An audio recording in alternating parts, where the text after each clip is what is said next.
I give you one example. We had a member of our club who was a lawyer, and he had, I'm not sure what it was cerebral palsy or something like that. So he really had a challenge speaking. And when he got nervous, it was even worse. And so we taught him to breathe, to take his time, to really breathe. Because when he took his time and slowed down, then people could understand him. And I said, well, you do this when you're doing your stuff at court. And he said, yeah, that's different because I know what I'm doing. I said, you can do that here too. You just have to think in your head, stop and breathe, and then speak out. And we watched him relax. And all of a sudden we could understand him.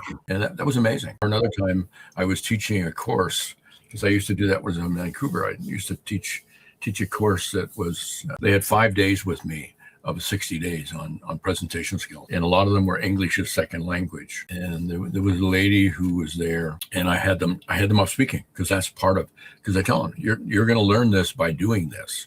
And she got up and she stuck in the class.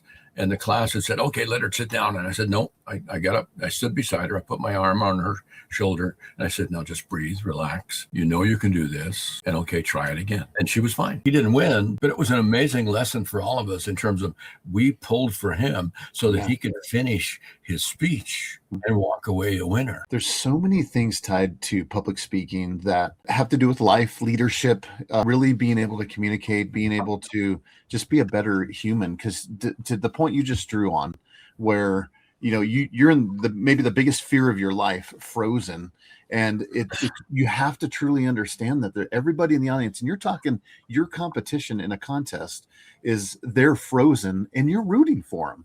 Like that's the power of being on stage, but it's the power of the audience. There's so much that's involved in that, and then you can tie that to really any room, like not just presenting to whoever you're presenting to. You're in the boardroom, you're in the office. People, when you pause and hesitate like that, they're rooting for you. Well, and it carries you a long ways.